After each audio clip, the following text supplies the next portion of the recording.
අදත් අපි ආවේ වීඩියෝ එකක් අරගෙන අපි කලින් වීඩියෝ එකේ කතා කරා මේ ගයක් හදන්න තෝරගන්න මොනවාද ඕනේ මූලික අවශ්‍යතා ගැන. අද අපි කතා කරන්නේ කොහොමද ඉඩමක් තෝරගන්නේ කියලා. ඒ සම්බන්ධව. ගොඩක් අයට මම හිතන්නේ ඒ ගැන අදහසක් නැහැ සහ මේ අපි මේ ශාස්ත්‍රයේ ඉඳලත් අපිටත් සමහර වෙලාවට මේ පැටලෙන තැන් තියෙනවා.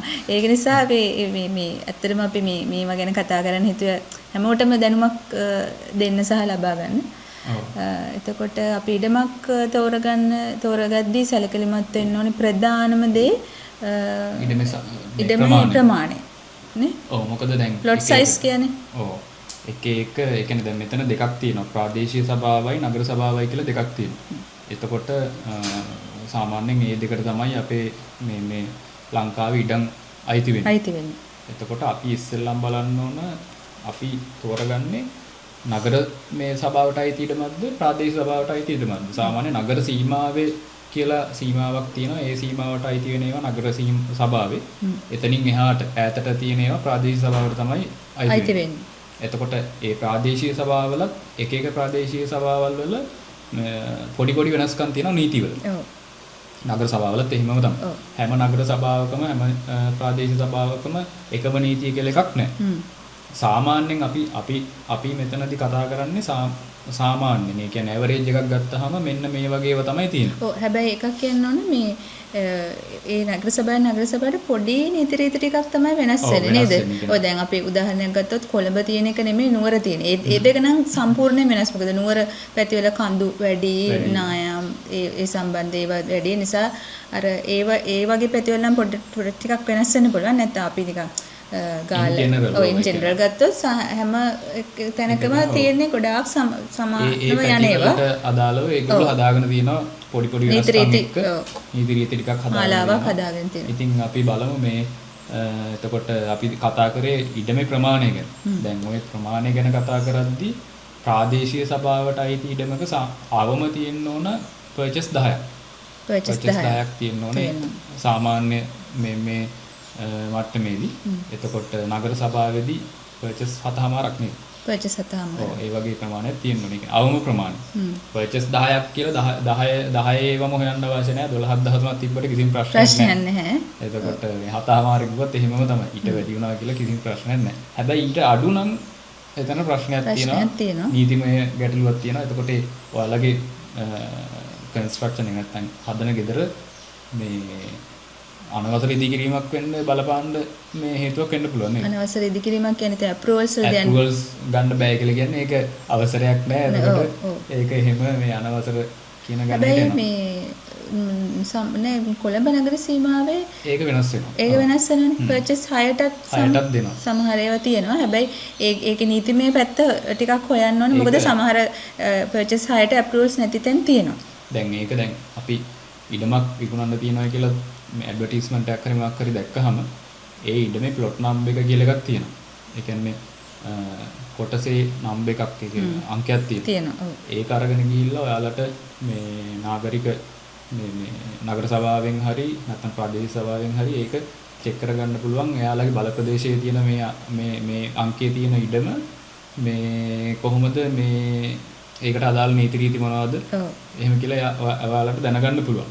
ඒක දැන් පර්චේස් 6ක් තියෙන එකක මට ගයක් හදන්න පුළුවන්. සමහර විට පුළුවන් වෙන්නත් පුළුවන්. එතකොට සමහර විට එතන සාමාන්‍ය ඒවැ ගහලා තියෙනවා මේ දැන්වීම් ගහලා තියෙනවා මෙන්න මේවා තමයි සාමාන්‍ය නීති රීති එහෙම කියලා.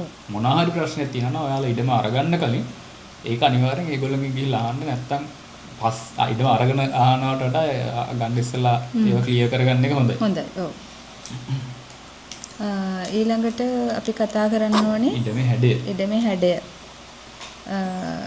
හැඩය. ඒ කියන්නේ ඒක ස්ක්වයර් ෂේප් ඉඩමක්ද නැත්නම් ට්‍රයැන්ගල් ෂේප් එකේ වෙන්න පුළුවන්ද? නැත්නම් ගොඩාක් පැති වලින් එහෙම මේ පාරවල් වලට වෙන්න පුළුවන්. දෙපැත්තකින් පාරවල් එන්න පුළුවන්. ඒ වගේ කියන්නේ විවිධ හැඩවලට අපි දකිනවනේ මේ ඉඩම් තියෙනවා. ඉතින් ගොඩාක් අය කැමති ස්ක්වයර් ෂේප් එකේ කොටු හැඩේ ඉඩමක් තනි හතරැස් ඉඩමක් අරගන්න. එහෙම කැමති කට්ටිය ඉන්නවා. හැබැයි ඒක ඇවිල්ලා පර්සනල් ටේස්ට් එක කියන එකට තමයි ඒක යන්නේ. ඔව් මාත් මේ කියන්නේ ඒක තමයි. ඔව්. එතකොට ඒක සමහරු ඒ කියන්නේ අපි ත්‍රිකෝණාකාර හැඩයකට කැමති වෙන්නත් පුළුවන් සමහර. කැමති වෙන්නත් පුළුවන්. හැබැයි සමහර දැන් අපේ මතයක් තියෙනවා එහෙම අර මුළු තියෙන ඉඩම් ගන්න හොඳ නැහැ. එතකොට එහෙම ඒක නරකයි එහෙම කියලා එකකුත් තියෙනවා. දැන් අපි මේකෙදි කියන්න කැමති අපි රෙකමන්ඩ් කරනවා නේද? අපි රෙකමන්ඩ් කරනවා ඒ කියන්නේ ඕනම ඉඩමකට තමන්ගේ රික්වයර්මන්ට් එක තමන්ගේ අවශ්‍යතාවය අනුව ඇඩ්ජස්ට් කරගන්න පුළුවන් මේ ඒ ඉඩමේ වැලියු එක වැඩි වෙන විදිහට. සමහරලාට ඔයාලට හොඳ ඔෆර් එකක් එන්න පුළුවන්. ත්‍රිකෝණ හැඩ ඉඩමක් තියෙනවා. ඒක කවුරුත් අරගන්නේ නැහැ. ඒකින්ද ඒකේ ගාණ මිල අඩුයි.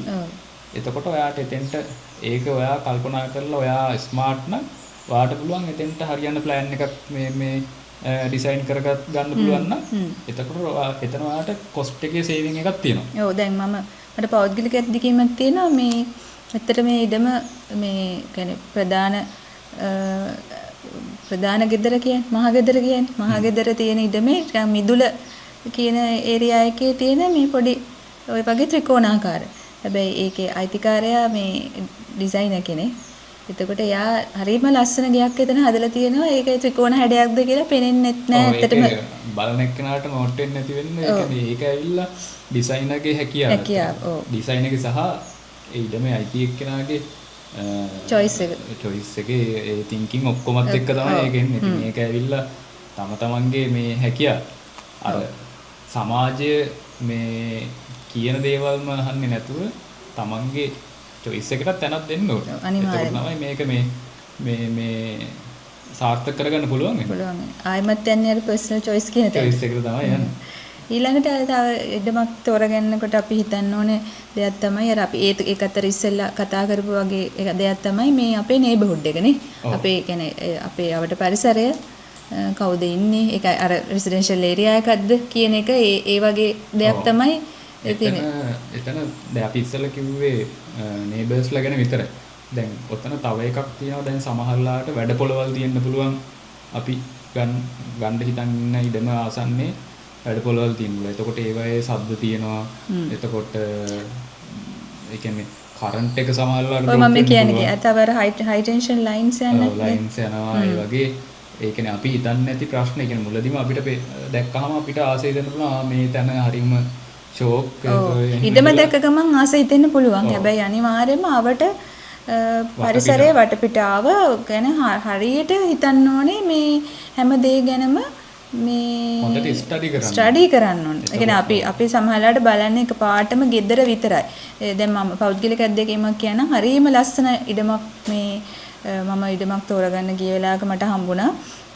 ඒ යනකොට කියන ඒක අර හරියම මේ ඍජු කෝණාශ්‍රකාර ඉඩම වටේට තාප්පෙත් හොඳට බවුන්ඩරි වෝල් එක ගහලා ඔක්කොම කරලා තිබුණා. දැක්ක ගමන් ගේට්ටු දාලා මේ එතකොට ඒක ගියපු හැමෝම කියන්නේ මාත් එක ගියපු හැමෝම මේක ගන්න තමයි මමත් ඇතුළු මේ හරිම ආස වුණා ඒකට. හැබැයි ඒ ගිහිල්ලා බැලුවාම ඒකේ ඒ ඉඩම ටිකක් තිබ්බේ මේ පොඩි කන්දක වගේ. ඒ එහා පැත්තේ ලොකු බෑවුමක් අර ඒ බෑවුමේ තියෙනවා අර ඔයා කිව්වාගේ වැඩපොළ. මේ සහ මේ කියන්නේ ගල් වැඩපොළක් තියෙනවා. එතකොට අර බෑවුම කියන එක හරිම මේ රිස්ක් එකක්. ඇයි කඩාගෙන වැටෙන්න පුළුවන්. ඒ වගේ දේවල් තියෙනවා. ඔව් එතකොට ඒව බලන්න ඕනේ. එතකොට තව අපිට මේවා මිස් වෙන දේවල් ඇති. ඒ කියන්නේ ඔයගලන්ට මතක් වෙන දේවල් ඇතිනේ. ඒවා අපිට තියෙන එක්ස්පීරියන්ස් කීපයයි වෙන්න පුළුවන්. සමහරට ඕගොල්ලන්ට ඊට වඩා දේවල් මෙතනදී මතක් වෙන්න පුළුවන්. මට මෙහෙම එකක් හම්බුණානේ. එහෙම කියලා අනිවාර්යෙන් ඒ වගේ ඒවා දාගෙන යන්න අපි ඒව ගැනත් කතා කරනවා ඉස්සරහට. මේ ඉතින් අනිත් මේක අර අපි කිව්වා වගේ two way knowledge sharing එකක්. sharing එකක් ඔව්. ඔයාලගේ knowledge එක අපි මෙතෙන්ට පාවිච්චි කරනවා. අපේ knowledge එක අපි share කරගන්නවා. ඒ වගේ එකක් යන්නේ. ඉතින් අපිට බලමු අපි මේ neighborhood එක කිව්වහම ඔය වගේ දේවල් තමයි අපිට මේ ඔළුවට එන්නේ.